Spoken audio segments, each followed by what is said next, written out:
حضرت انس بن مالک رضی اللہ تعالیٰ عنہ فرماتے ہیں ایک بھائی حضور کی بارگاہ میں بیٹھا رہتا تھا، نکما نہیں تھا، شارحین حدیث کہتے ہیں کہ کسی مجبوری سے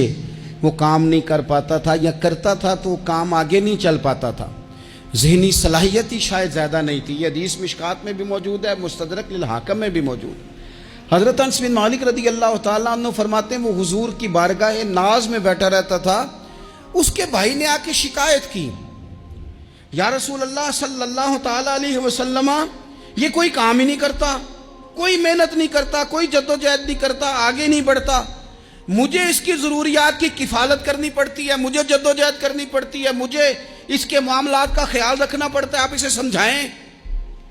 تو حضور نے بہت سارے لوگوں کو سمجھایا جو کام نہیں کرتے تھے۔ ہمیں سیاستہ میں وہ حدیث بھی ملتی ہے جس بندے کو نبی پاک صلی اللہ علیہ وسلم نے کہا تھا کہ تیرے پاس جو بھی گھر میں ہے لا، تو وہ پیالہ اور کمبل لائے تھے، حضور نے بیچ کے کہا تھا جا کلاڑا خرید کے لا اور لکڑیاں کاٹ کے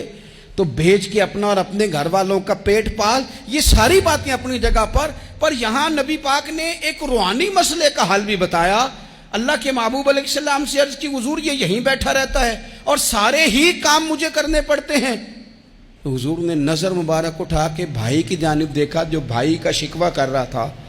تو قریب محبوب فرمانے لگے ہو سکتا ہے یہ جملے میرے محبوب کے، ان کو کہیں لکھنا، ان کی مٹھاس دیکھو، ان کا حسن دیکھو، اور بھائیوں کی محبت کے بیچ جو رسول پاک پیوند لگا رہے ہیں اور جوڑ رہے ہیں، اور جس انداز میں بھائی کو بھائی سے ملا رہے ہیں، اس لہجے کے حسن کی مٹھاس کو بھی ذرا چکھ کے دیکھو۔ حضور فرمانے لگے ہو سکتا ہے رب تمہیں جو رزق دے رہا ہے وہ اسی بھائی کی وجہ سے دے رہا ہے۔ بھائی پائیاں دے ویری ہوندے تے بھائی ہی پائیاں دیاں باواں، او بھائی ہو سکتا ہے اس کی وجہ سے تجھے مل رہا ہو، اس کی وجہ سے۔ وہ دروازے نہ بند کریں جن دروازوں کی برکت سے روزی آتی ہے، کبھی بھی وہ کام نہ کریں جن کاموں کی اگر آپ کو کل تک برکت تھی، کل تک کام ٹھیک چل رہا تھا، کل تک نظام بہتر تھا، اور آج آپ کو محسوس ہوتا ہے کہ کہیں کمزوری آ گئی ہے، کہیں حالات اس طرح کے نہیں رہے، تو پھر آپ غور کریں کہیں ایسا تو نہیں کسی غریب کا آپ کے گھر سے رزق جاتا تھا اور آپ نے بند کر دیا، کسی کی مدد ہوتی تھی آپ نے بند کر دی، کسی کے ساتھ شفقت ہوتی تھی آپ نے بند کر دی، کوئی شخص آپ کی وجہ سے تسلی میں تھا اور پھر آپ نے اسے تکلیف میں ڈال دیا۔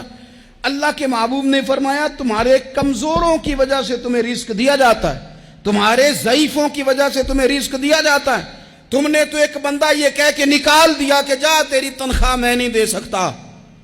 لیکن کیا پتا کہ اس کی تنخواہ کی وجہ سے ہی باقی سارا کچھ بھی آتا ہو، کیا پتا کہ اسی کے سبب سے اللہ انعام فرماتا ہو۔ لہٰذا ان روحانی مسائل کا بھی تھوڑا سا خیال کریں۔